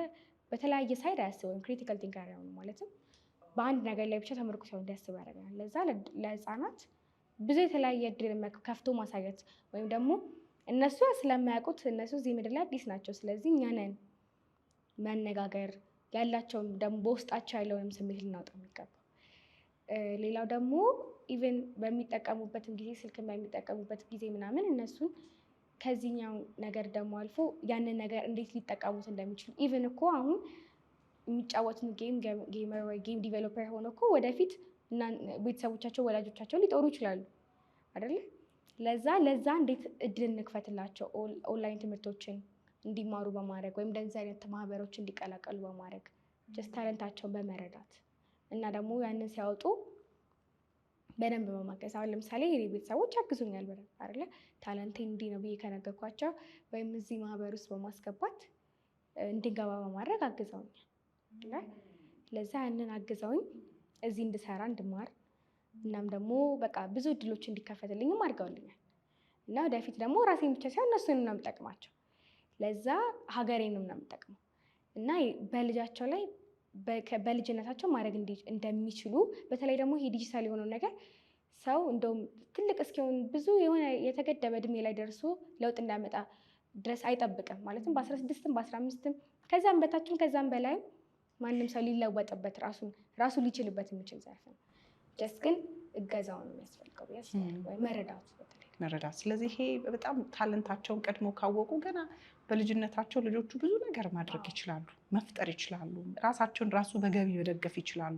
ብዙ ነገር አይሸጋል ትውልድ ልጆች የተለያየ ቦታ ላይ ተመድበው ዛሬ በጣም ራሳቸውንም ቤተሰባቸውንም የሚጠቅሙ ልጆች እንዳሉ እኔም ራሴ ያው ምስክር ነኝ፣ ስላየኋቸው ስላወራኋቸው ማለት ነው። ስለዚህ በጣም ጥሩ ሀሳብ አንስተሻል። ለምን መሰለሽ ኤልያና ይህን ጥያቄ ጠየቅኩሽ? እንደ እናት እንደ ወላጆች ምን መሰለሽ የምናስበው ልጆቻችን ትምህርት ላይ ብቻ ጥሩ ይሆኑልን፣ ጥሩ ባህሪ ይኑረው፣ ጥሩ ስነ ምግባር ይኑረው፣ ትምህርት ቤት ላይ አካደሚክ ላይ ጥሩ አቺቭመንት ይኑረው ነው ብዙዎቻችን የምናስበው። ሰዎች ዲቫይዟ ስትፈዛ ያስጨንቀናል፣ ከትምህርቱ ይዘናጋል ብለን ነው የምናስበው። እዚህ ያላየናት ነገር አለች ማለት ነው፣ ያልገባን ነገር አለ ማለት ነው የምትይው። በዛ ላይ ደግሞ ሜቢ አንዳንድ ጊዜ አሁን ይሄ የዲጂታል ነገር እዚህኛው ካለው ካሪክለም ራሱ እኛ ከምንማርበት ራሱ ውጭ የሆኑ ሰው ልጆች ኦንላይን ራሱ ተምረው በዛም ዘርፍ ሊሆን ይችላል ተሰጧቸው ወይም ደግሞ እግዚአብሔር ያለላቸው ስራቸውም ሊሆን ይችላል ማለት ነው። ለዛ ሁሌም ሰው አሁን ያው የድሮ አስተሳሰብ ሊኖርም ይችላል። ያው በአንድ ይሄ በተዘረጋው መንገድ ሰው ተምሮ ያንን ስለተማረ ብቻ በቃ በዛው ልክ ሄዶ ወይ በጻፈለት ነገር ወይም ደግሞ በአንድ ነገር ወይም ስለተማረ ብቻ ስራ ያገኛል፣ ቤተሰቡን ያስተዳድራል ምናምን የሚለው ነገርም አለ። በዛም ብቻ ሳይሆን ሰው ኦንላይን ተምሮ አሁን ዲጂታሉ የፈጠረልን ነገር ተጠቅሞ ሊኖሩ ይችላል። ለዛ የትኛው እንደተቀመጠላቸው አናውቅም። ማለትም ሁለቱም መንገድ ይሄኛውን መንገድ ሊሰራልን ይችላል ማለት ነው። ያው ግን ሁለቱንም ማስቀጠል ደግሞ በጎ ነው ብዬ አስባለሁ። ማለትም በሁለቱም በኩል የተሳለ ሰይፍ ትሆኛለሽ፣ በዚህኛውም ታውቂያለሽ፣ በዚህኛውም መስራት ትችያለሽ። ሁለቱንም ደግሞ አንድ ላይ አድርገሽ ደግሞ ሌላም ደግሞ የተሻለ ነገር ሊፈጥሪ ትችያለሽ። በጣም ጥሩ። ግን አሁን ኤልያናን ስሰማት የሆነ ነገራችን መስተካከል በጣም አለበት። የሆነ የሚገራን አካል ያስፈልጋል። ለምን መሰላችሁ እንደዚህ የምላችሁ? አሁን አንድ ልጅ ረጅም ሰዓት ስልክ ይዞ ከያየ አንተ ቁጭ ጌም ትጫወታለህ፣ አታጠናም፣ ማአት ነገር አለ የምንናገረው። እንደ ወላጅም ያናድድሃል፣ ያስከፋሃል። ትምህርታቸው ላይ ፎከስ እንዲያደርጉ ስለምንፈልግ። ነገር ግን አሁን በጣም ደስ ያለኝ አሪፍ የተናገራችሁት ነገር ይሄ ልጅ ጌሙን ለካ መስራት ነው ይችላል፣ የሚጫወተውን ጌም መፍጠር ይችላል ማለት ነው። ማለት በጣም ደስ የሚል ነገር ነው። እኔ አሁን ሁሉ ልጅ ይሄን ነገር ያውቃል ብዬ አላስብም። ይሄ ለወላጆች ጠቃሚ ትክክል ነው ቲጂ። ትልቁ ነገር ይሄ ክሬቲቭ ማይንድ ቅድም እንዳለችሽ ክሪቲካል ሆኖ ይሄ ፕሮብሌም ሶልቪንግ ስኪል ነው የምንለው። እንዲህ አይነት ነገር ችግር መፍታት። አንዳንድ የቴክኖሎጂ ምህዳር ላይ ልጆችን ከልጅነታቸው ችግር ፈጅ ትውልድ ችግር የሚፈታ ይሄ አልጎሪዝም የምንለው እሱ ነው። አልጎሪዝም የሚባል አሁን ክረምት ላይ የምንሰጠው ኮርስ አንደኛው በስፋት የሚለው ነገር ነው። አሁን ምንድነው ችግርን መፍታት። ችግር ለመፍታት ደግሞ ይሄን ነው የሚጠቀመው። የሚያሰላስል፣ የሚመረምር፣ የሚተነትን፣ አርቲኩሌት የሚያደርግ ጭንቅላት አይምሮ ያስፈልጋል። ያን ላይ ደግሞ ልጆች ላይ ትንንሽ እንዳያቅማቸው አልጎሪዝም የራሱ አካሄድ የችግር አፈታት አለው። ድሮ እኮ ልጅ እያለን አልጫዎችም እንደዚህ ገመድ እንደዚህ ፍቺው ዳሰን አልጎሪዝም አልገባንም እንጂ አልጎሪዝም ነበር። ይሄ በክር የምንጫወተው ችግር መፍታት ይሄን ፍቺልኝ ነው አይደለ? በቃ ችኛዋን ፍቺያት ነው ቋጥሮ መፍታት አይደለም። ስለዚህ እያንዳንዱ ነገር ላይ ችግር የሚለማመድ። ስለዚህ ችግር ሲመጣ ኦልዌይስ ወደ ሶሉሽን ኦሪየንትድ እንሄዳለን። መፍታት ይሄ ሬሜዳል አለ፣ ቤት ውስጥም አለ። ልጆች ጌምም ሲጫወቱ ቤት ላይ የሆነ ፕሮብሌም ሶልቪንግ ኦሪየንትድ ቢሆን የምንጫወተው ቻሌንጅ ሳደርገው ክሪቲካሊ ያስባሉ። ስለዚህ ያንን የመቅደም ነገር ይኖራል። እንደ ባለ አእምሮ ታስቢያለሽ፣ ሀሳብ ከፍ ዝቅ እያልሽ በሀሳብ ስፋ አእምሮ ይኖረንና ልጆች በዚህ ነው። ስለዚህ ልጆች ማለማመድ የልጆች አለ በእድሜ ተገድቦ አሁን እኛ ክረምት ላይ የምንሰጠው በእድሜ ተገድቦ ጨዋታው አንዱ ነው። አልጎሪዝም የሚባል እሱ ነው። ክረምት ያው የኔም ልጅ ስለምትመጣ እናንተ ጋር እሱ ነው አይደል የምትሰጡት? በደንብ ንገረኝ። ሶፎር ኮድ ምንላት አካዳሚ አለች። ትውልድ አለ እዛ እንዳለው ነው። እዚህ ላይ አንደኛውን በስፋት መስጠት የኔ መልከታ ነው። እንዲሁም በፕሮግራሚንግ አንድ የሚባል ነገር አለ። ፈርስት ሶልቭ ዘ ፕሮብሌም ዜን ራይት ዘ ኮድ ይባላል። መጀመሪያ ችግር ፍቺ፣ ቀጥሎ ኮድ ጻፊ ነው የሚባለው። አሁን ዝም ብለን እኛ አሁን ብርቅ ነው ሰው ኮድ ኮድ ኮድ ይላል። በቃ ልጅ ኮድ ተማረ ነው ማለት ነው። ችግር መፍታትን መለማመድ መቻል አለብን። የልጆች የራሳቸው አለ በደንብ ይሰጣል እኮ ችግር ትሰጧቸዋላችሁ እንዲፈቱት ማለት ነው። እንዴ ታዲያ አሁን ልጅም እኮ እናቶች ብትሄጂ ሽንኩርት ከትፋ የሚያስተምዷቸው ልጅነት አይደለም። መጀመሪያ እንደዚህ ይሰጧቸዋል። መፍታት እኮ ችግር አይደለም። ሽንኩርቱ እንደዚህ ይደረጋል። ዲስ ኢዝ ፕሮብሌም አዘይን ከትፎ ማምጣት ነው። ግን ፕሮሰስ አለው። ሽንኩርት ዝም ብሎ ተከትፎ ያለቀሰች ዴፊኒትሊ ቃጠለ አይን ይሄ ሬሜዳል ነው። አልጎሪዝም ነው። እናቶቻችን ይሄ በባህል ያስተማሩት ነው። ያልገባ ነው። ይሄ ነጮች ቢነግሩን ብለን እንደ ኤግዛምፕል እናስተምርበታለን። በእኛም ደግሞ አለ ትምህርት በዚህ በኮምፒውተር ሳይንስ ላይ እንደ አቅማቸው ልጆች ክረምት እንደሱ ያደርጉ ነው የሚያምረው። ችግር በቃ ቻሌንጅን ወደ ኦፖርቹኒቲ ይቀይሩታል። ቁጭ ብሎ ቻሌንጁን ይፈታል ስራው ማለት ነው። የልጁ ስራ የሚሆነው በነገራችን ላይ የኮዲንግ ኮንሰፕት እሱ ነው። ኮደር ማለት አንድ ሰው በቃ ችግር የሚያድን ማለት ነው። ችግር አዳኝ መፍትሄ ለመስራት ማለት ነው። ችግር የሚፈራ ሳይሆን ወደ ችግር ተጋፍቶ ያን የሚፈታ ማለት ነው። እና እንዲህ አይነት ለማምጣት የቅድም ቀን አንስቷል። ክሪቲካል ቲንከር በጣም የሚያስቡ የሚገራርሙ ጄኔሬሽኖችን የምንሰጥበት ማለት ነው። እና አልጎሪዝም በጣም ወሳኝ ነው። ቅድም ባለችው ልምምድ ማድረግ ማምጣት፣ በተለይ አሁን ያለውን ትውልድ ይሄ ብንሰራ አሁን ለኢትዮጵያ ሞልተን በደንብ ለኢትዮጵያ ሞልተን ለዓለም እንተርፋለን። ግልጽ ነው የማወራው። ይህንን በደንብ ከሰራን ይሄ በጣም ምናልባት በደንብ አብራራልኝ ለኢትዮጵያ። ምክንያቱም ለመሰት ሁሉ የሚቆጭበት ምንድነው ብዙ ወጣት አለ እንደ ኤሊያና ያሉ ቤት ቁጭ ያሉ ብዙ ታዳጊ ወጣቶች አሉ። እነዚህ ወጣቶች እንዳይጠፉ ችግርን የመፍታት ልምምድ። ችግር ሲባል ይሄ ገዚህ ወጭ አለ ጭንቅላት ላይ ነው የሚሰራው ፕሮብሌም። ይሄ በጣም ማይንድ አጂሊቲ እንዲሰሩ ማድረግ ነው። አዳፕቲቪቲ ይሄ ነገሮችን ተራምዶ የማለፍ አለመድረም እሱ እኛ በቃ አቋራጭ ነገር ነው የምንለምደው። እና ይህንን ልምምድ ያው አሁን ኮድ ጋድ አለም ላይ ያለውን ችግር የምንፈታበት አንድ ራሱን የቻለ የኮምፒውተር ቋንቋ ነው። ሌላ አዲስ ነገር የለው። ኮዲንግ ሲባል እኮ የሆነ ችግር ትነግርኛለሽ፣ ለሱ አልጎሪዝም ዴቨሎፕ አደርጋለሁ፣ ኮድ ጽፍና ሶልቭ አደርጋለሁ። አሁን አንቺ ሞባይል ባንክ ትከፍያለሽ። መጀመሪያ ሰው ይጠናል። ሰው ችግር አለ፣ ባንክ ሲሄድ ይህ እንዲቸገራል፣ ትራንዛክሽን ላይ እንደዚህ ነው፣ ሄክቲክ ነው፣ በጣም ግርግር የበዛበት ነው፣ ብዙ ወረፋ ዲዚ ያደርጋል። ይህን የተገነዘበ ትውልድ ዋይ ኖት ብሎ መጀመሪያ ችግሩን ተረዳ። ለችግሩ የዛን ችግር አፈታት ስልት ማለት ነው አልጎሪዝም። ችግርን የመፍታት በብልሃት የምንፈታበት ስልት አልጎሪዝም ነው። ልጆችን በምሳሌ በምስለት እንደዚህ በመሳል በስዕል ሊሆን ይችላል፣ አዳምጦ ነገሮችን በመናገር ሊሆን ይችላል። አለ በጣም ይሄ በጆሮ የሚፈታለ፣ በማየት የሚፈታለ፣ በእጅ ድሮ እኮ ይሰጥ ነበር ኢትዮጵያ ውስጥ እደ ጥበብ የሚባል ትምህርት ይሰጣል። እደ ጥበብ እኮ ማለት ችግር መፍታት ነው። እጅ ስራ አሁን ይሄ የለም። አሁን እንደ ትራዲሽን አድርገን ነው የምንቆጥረው። እነዚህ ነገሮች ጠፍተዋል እንደ ሀገር። ገባሽ? ችግር ሰው በቀደደው ቦይ ሄደን መንገስ ነው የምንፈልገው፣ ወይ መስራት ነው የምንፈልገው፣ ወይ መበልጸግ ነው የምንፈልገው። ችግር አፈታት የራሱ ስልት አለው። ያኛው በኮምፒውተር ሳይንሱ ዓለም ውስጥ ፕሮብሌም ሶልቪንግ ስኪል አሊያም ደግሞ አልጎሪዝም እንለዋለን። ይህንን ልጆች ማለማመድ ግን በጨዋታ መልክ ነው። ይህ ሙጭጭ ብለን ሂሳብ ስንሰራ እንዳልነው አናክብደው። ነገሮችን ሲምፕሊፋይ አድርገን አይደል ረጋ አድርገን እንዳያቅማቸው። አሁን ከ7 እስከ 14 ዓመት ልጆች ምን አይነት የአልጎሪዝም ኤክሰርሳይዝ ቢያደርጉ ጥሩ ነው? ከጌም ጋር በተያያዘ እዛ አብሮ በመስራት ከ14 እስከ 20 ይህን ስንሰጥ የበለቀ አዳት በማድረግ ይሄ የአእምሮ ስፋው ይሰፋል። በቃ ሀሳባችን እንትን ይሰፋል። ይሄ ምንድን ነው? እንደ ሰማይ ከፍ ያለ ሀሳብ እንደ ባህር የሰፋ ሀሳብ ይኖራል። ጠባብ አንሆንም። አላማርኛ ይቅርታ ጠባብ ነው። አዎ ስለዚህ ያን ደግሞ የመፍትሄ ሀሳብ ሰጥቶ የመቀበል እንዲህ አይነት ልምዶች ይመጣሉና ቅድም ያነሳችሁ በጣም ተች ነው። ክሪቲካል ቲንኪንግ ነው ያለች። አንዳንዴ ጌሞች ክሪቲካል ቲንክ እንዳዝ ትጫወቻለሽ። የሆነ ቼስ ትጫወቺ ቆመሽ ነው የምታየው። ፎከስ አለው አይደል? ኦንላይን ቼስ እንጫወት እኮ አለ። ዝም ብያ ቅጭቅጭ አለ አይሆን እንዲህ ካረገ ይሄ ገብ እንዲህ ይላል ማሰላሰል ማብሰል። አሁን ላይ እኮ ሳሚ አንዱ ችግራችን እኮ ልጆቹ እያደጉ በተለይ ከተማ ላይ ያሉ ልጆች ፕሮብሌም ሶልቪንግ ስኪል የላቸው በብዛት አንሰጣቸው። ማለት በብዙ ነገር በምቾት ነው። የከተማው እንግዲህ ወጣ እያለ ሲመጣ አክሰሱም ስለማይኖር እንደ ርቀቱ ቻሌንጆች ሊኖሩ ይችላሉ። በእግር መሄድ፣ በቂ ውሃ የሌለበት ቦታ መኖር ምናምን ሊኖር ይችላል።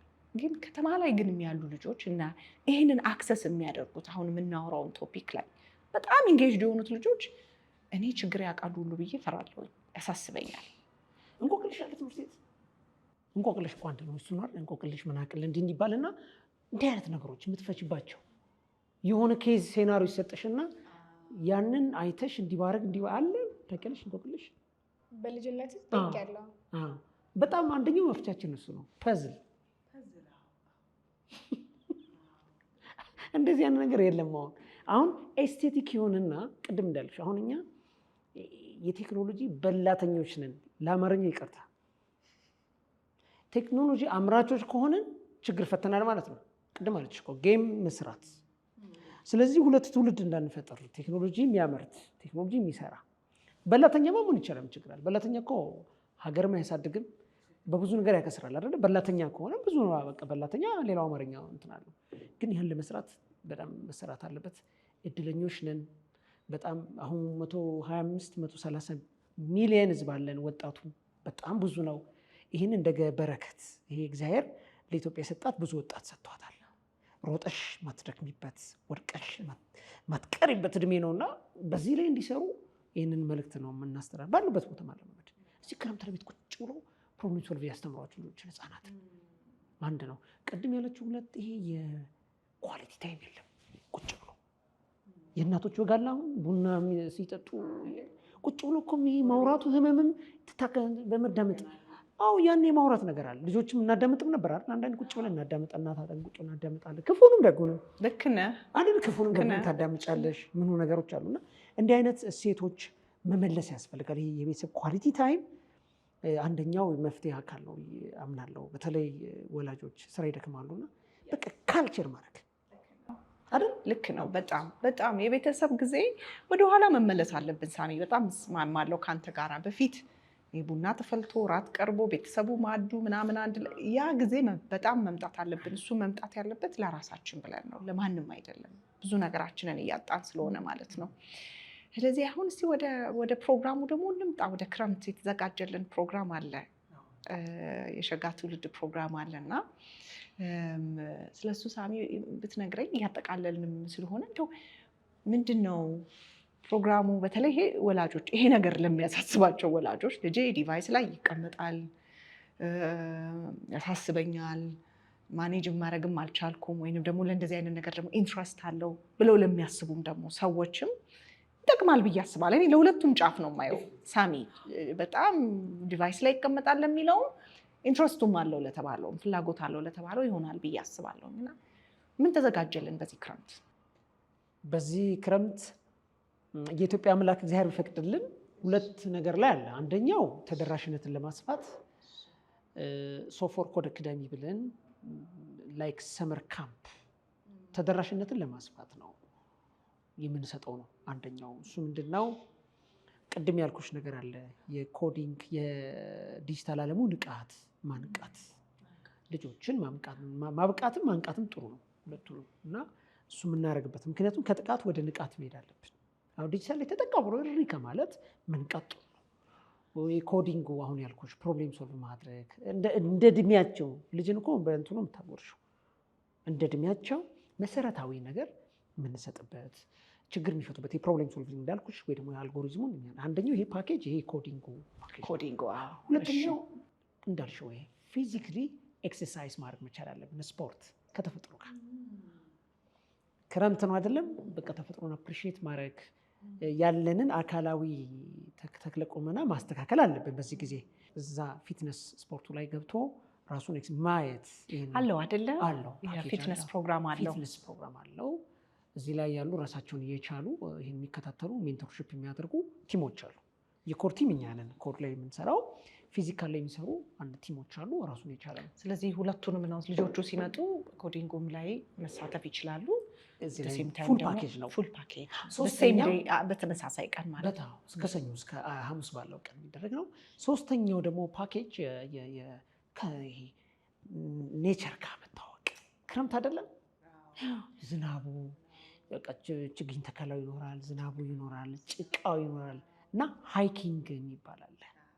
የከተማ ሽርሽር እናደርጋለን። መዳረሻ ያለባቸውን ማህበራዊ አገልግሎት እንወጣለን። ልጅ ነን፣ ሰው መሽተት አለብን። ያን ለማድረግ አካል ጉዳተኞች ጋር ሄደን ልንጠይቅ እንችላለን። እዚህ ማህበረሰባችን ይመስላል። አካባቢ ማወቅ መጠየቅ አንድ ላይ ያርገን እንደ ፓይለት ፕሮጀክት ያየነው ነው። እዚህ ሃይኪንግ አለ። ሃይኪንግ ማለት የቱሪዝም መዳረሻዎች ከተማችን ውስጥ አሉ። ቆንጆ ቦታ ከልጆች ጋር እየሄድን ኢንተርቴን የምናደርግበት እሱን ሪስፖንሲብል በደንብ የምናደርግበት ነው።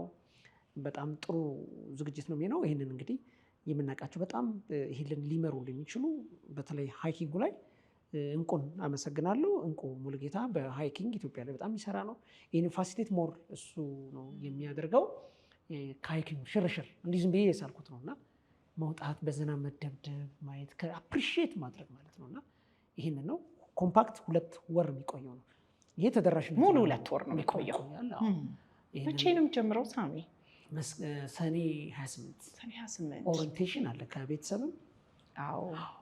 የኔ ልጅ ስለምትማር ከተማሪዎችን መሀል አንዷ ስለሆነች አውቃለሁ።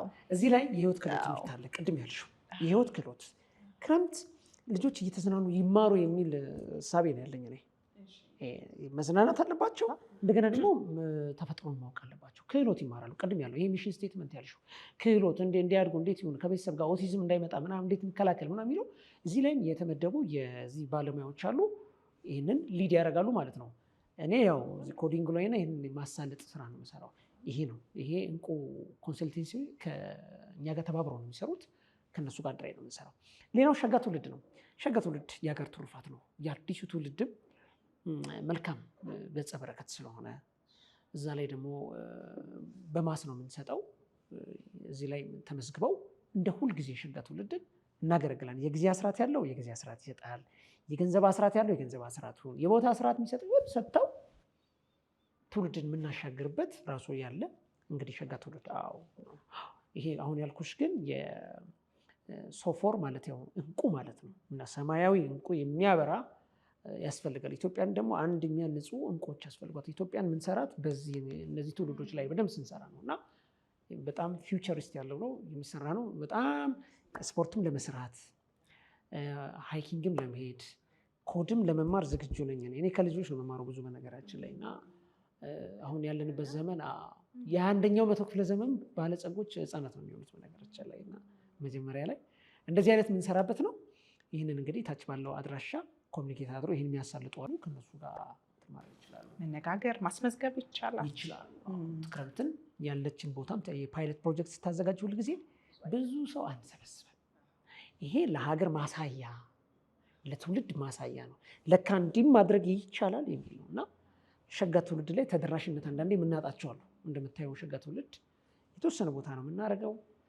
የቦታ ጥረት አለ፣ አንዳንድ ጥረት ስላሉ ይህንንም የሚያዩ ይህንንም ሳፖርት ማድረግ አለባቸው።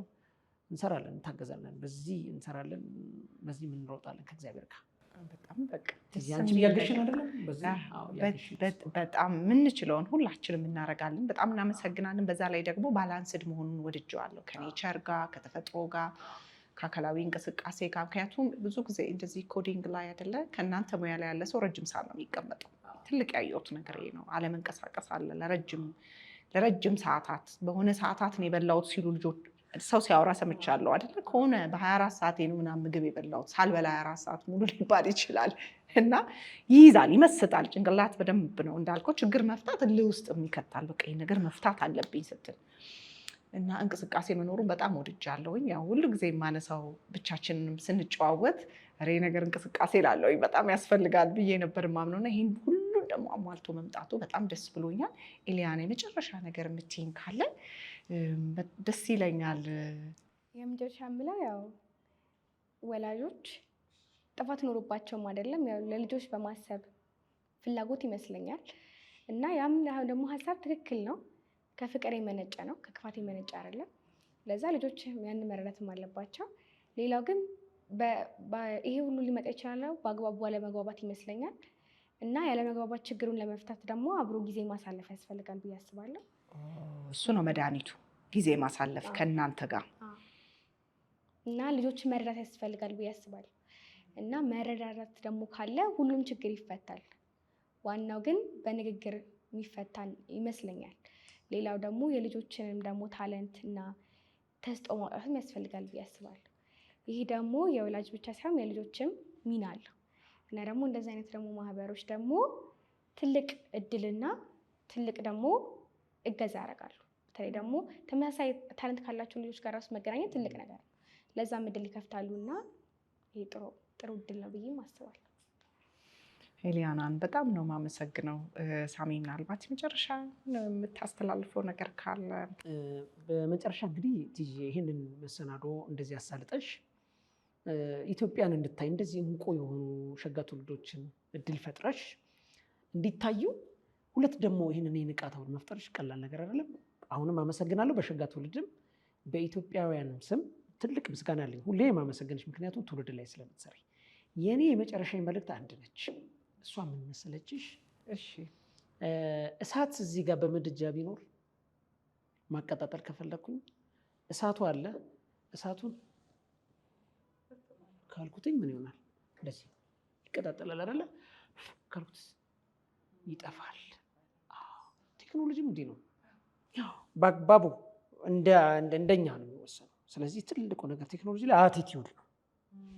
አቲቲዩድ ላይ በጣም መሰራት አለበት። ይሄ እንደ ሀገርም እንደ ከፍተኛ ትምህርት ተቋም ለሚሰሩ የትኛውም አቅጣጫ ላይ አንደኛ አቲቲዩዱን በደንብ ፓራዳይም ከሰራን በኋላ ሁለተኛ ቴክኖሎጂን ካልቸር ማድረግ ነው። እኛ የቸገርነው ምንድን ነው? የቴክኖሎጂ አቲቲዩድ ሳይኖረን ካልቸሩ ላይ ሄደንና በዚህ ጋር ትውልድ ጠፋብን። ከካልቸሩ ይልቅ ይሄ አመለካከቱ በጣም ወሳኝ። ለቴክኖሎጂ ያለን አመለካከትን የአመለካከት ለውጥ እንዲመጣ ማለት ለካ እኔ ከቴክኖሎጂ እበልጣለሁ፣ እኔ የእግዚአብሔር የእጁ ስራ ነኝ፣ ቴክኖሎጂ ደግሞ የሰው የእጅ ስራ ነው። ስለዚህ ይሄን ቴክኖሎጂ እኔ መዋጀት አለብኝ፣ መስራት አለብኝ። የኔ አእምሮን እኮ ማዕከል ተደርጎ ነው የተሰራው ብሎ ማመን ይፈልጋል። ይህን እንዲያምን ለራሱ ትልቅ ከፍተኛ ጉልበት እንዲሰጥ ትውልዱ ኢሞሽናል ኢንቴሊጀንስ እንዲሆን ቤተሰብ በዚህ ጉዳይ ላይ ትልቅ አስተዋጽኦ አለው። ትምህርት ቤት ይሄ ነው። ሞግዚቶች በሞግዚት እያልኩኝ ቅድም እያወራሁ ነው። ህጻናትን ብዙ የሚጠብቁት እነሱ ስለሆነ ከፍተኛ የትውልድ ማደር ያለባቸው እነሱ ናቸው። ቲክቶክም የሚጠቀሙ አሉ። በጣም ሌሎችንም ነገሮች ቁጭ ብለው እንዳልከው ልጆቹ እያሉ ትምህርት ተቋማት ላይ እየተሰሩ ያሉ ነገሮችን አውቃለሁ። በትምህርት ሚኒስቴር ከፖሊሲ ጋር በተያያዘ ልጆች ሪዚሊያንት እንዲሆኑ እንደ ባለ አእምሮ እንዲያስቡ የማድረግ አመለካከት ለውጥ ማምጣት ነው። በቃ ቴክኖሎጂ እኔ ሊያገለግለኝ የመጣ አንድ የዘመኑ ስልጣኔ ነው። ዳስዋል ምንም ታምር የለውም። እሱን የምመራው እኔ ነኝ። የመምራት የቴክኖሎጂ ሊድ የማድረግ አቲቲዩድ የመምራት ቅድም ያለው ይሄ ቴክኖሎጂን የምንራቀቅበት እንጂ የሚያሳቅቀን መሆን የለበትም።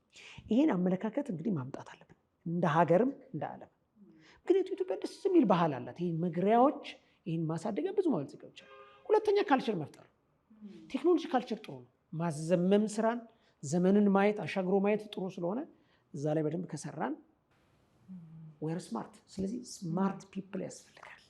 እኔ እንደውም በጣም ሳሚ እዚህ ላይም ጨምረን በጣም መታሰብ አንዱ አለበት ብዬ የማስበው ሸጋ ትውልድ እንደነ ኤሊያና አይነት ልጆች ብቻ የሚሰበስብ ብቻ ሳይሆን እኛ ወላጆችም የምንማርበት አዌርነስ ምንድን ነው ቴክኖሎጂ ራሱ የሚለው ነገር። አንዳንዴ እኮ በጣም ነው ግራ የሚፈራ በጣም ወላጅ አለ፣ በአጠገቡ ማለፍ የማይፈልግ አለ፣ ወይ ደግሞ ለሶሻል ሚዲያ ብቻም የሚጠቀም አለ። በጣም የተለያየ አመለካከት አለን። አንድ አይነት ፔጅ ላይ አይደለንም። ምናልባት የሸጋ ትውልድ ቀጣዩ የቤት ስራ ቢሆንልንና ኤሊያናን ብቻ ሳይሆን ወላጆቿን የኔን ልጅ ብቻ ሳይሆን እኔንም ከታሰበበት ብታስተምሩን እላለሁኝ። የቱን ነው ማወቅ ያለብን ነገር ራሱ እኔ አሁን ብጠይቀኝ በጣም ነው ግራ የሚገባኝ። በነገራችን ላይ ኤሊያና ሀበኛውም እንግዲህ በዚህ አሁን ቅድም ሶፎር ወይም እንቁ ማለት ነው በግዕዝ ኮድ አካዳሚ ላይ አክተሮች ናቸው። አሁን ያለውን ፓኬጅ ሁሉ ተማሪዎች ናቸው እና ሸጋ ትውልድ ያለ ነው። ያ ድርጅት ደግሞ አድቫንስም ስለሆነ ከሸጋ ትውልድ ትንሽ አድቫንስ ነገር አለውና ከፍ ያለ ነገር አለው ማለት ነው። በጣም ነው ደስ ያለኝ እውነት ለመናገር ሳሚ። እኔ አሁን ምናልባት ፈጣሪ በሆነ በዚህ መልኩ ይታደጉናል ብዬ አስባለሁ። ቴክኖሎጂውን መቆጣጠር አቅቶናል፣ ግራ ገብቶናል። ልጆቹ እዛና እዚህ ናቸው። እኛ ራሱ እዛና እዚህን ነቅተን ቶሎ ስልክ ነው በቃ ምናምኑን ቼክ የምናደርገው እና የምንገራበት ነገር አንድ ትልቅ መፍትሄ እናገኛለን ብዬ አስባለሁ። ትልቅ ተስፋ አለኝ ሳሚ። እግዚአብሔር አክብርልን። ይህ እንድሰናዳ እየረዳን እግዚአብሔርን አመሰግናለሁ። ከምንም በላይ የጥበብ ባለቤት ጥበብን የሚሰጥ እሱን አመሰግናለሁ። በተለይ ደግሞ ይህንን የሚሰሩ ከኛ ጀርባ ሆኖ ቅድም እንዳልኩ ሸጋ ትውልድ ላይ የሚሰሩ በጣም ጠንካራ ልጆች አሉ። ልክ እንደ ቴዎድሮስ ሞላ ታውቂዋለሽ፣ እነ ቴዲ ተፍተፍ እያሉ የሚያግዙ አሉ።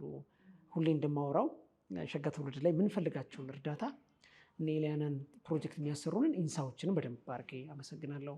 ሳይበር ንቃት ላይ በደንብ የሚሰሩ ናቸው። ሚዲያዎች የተለያዩ ወይን ቡናን አሁንም ሰጥታናለች። በአዲሷ ሳሪስ ጋር ነው 40/60 ላይ ያለ እዛ ላይ በደንብ እየሄድን ይቀጥላል፣ አይቆምም። ምክንያቱም ጥበብ ይቀጥላል፣ ቦታ ነው የሚቀይረው እንጂ ይቀጥላል። እና በደንብ እናመሰግናለን። አንቺንም በደንብ አድርጌ አመሰግናለሁ። እንግዲህ ይህን የሚመለከቱት እንስራ ትውልድን ዛሬ የተከል ነው ትውልድ ዘር ነው ትውልድ ዛሬ እቺም ትንሿ ዘር ሆና ጫካ ትሆናለች፣ ከጫካ ወደ ደን ይሆናል። ትውልድ እንደዚህ ይሻገራልና ምን ዘራው ዘር ላይ በጣም ጠንቃቃ መሆናችን አለብን ህፃናት ላይ እና እሱ ላይ እንስራ። እሱን ከሰራን መቼም ጣፋጭ ነው የዘራ ጣፋጭ ነው የሚለቅመውና አመሰግናለሁ። ቲጂዬ እድሜ ስጥልን። ላንቺም እየረዳሽ ከኛ ጋር ስለሆነ ከሸጋ ትውልድ ጋር ሶፎር ላይ ሆና እያገለገለችን ስለሆነ እጅግ አድርገን አመሰግናለን። ክብረት ስጥልን። አሜን። እኔም በጣም አድርጌ አመሰግናለሁ ኤሊያናና ሳሙኤል። እጅግ በቃ ድንቅ ደስ የሚል ውይይት ነበረ የነበረኝ። ከሁለታችሁም እጅግ አድርጌ ተምሬያለሁ። ኤሊያና መክረሽኛል በደንብ አድርገሽ። እንግዲህ እኔና መሰል እንደኔ አይነት ወላጆች ልጆች ያላቸው ሰዎች ምክርሽን ደግሞ እንቀበላለን ብዬ አስባለሁ። ትልቁ ያሰመርኩበት ዛሬ ከተናገርሽው ወላጆች የእኛን ታለንት ተረዱን ብለሻል። ይሄ ትልቁ የኛ የወላጆች የቤት ስራ ነው እና ይህንን እንደ አንድ ቴካዌ ወይንም ደግሞ ዛሬ ቤቴ ስገባ ምን ተማርኩ ከዚህ ፖድካስት ብዬ ከማሰምርበት ነጥብ ውስጥ አንዱ ነው። ኤሊያና እግዚአብሔር ያሳድግሽ። ትልቅ ቦታ ላይ ሆነሽ እንደምናይሽ ትልቅ ሊደርሺፕ ቦታ ላይም ደግሞ እንደምጠብቅሽ በዚህ አጋጣሚ መንገር እፈልጋለሁ። ሁለታችሁንም አመሰግናለሁ። ውድ ተመልካቾቼ ዛሬ እንግዶቼ ጋር የነበረኝ ቆይታ ይህንን ይመስላል። በሚቀጥለው በአዲስ እንግዳ እስከምንገናኝ ድረስ መልካም ቆይታ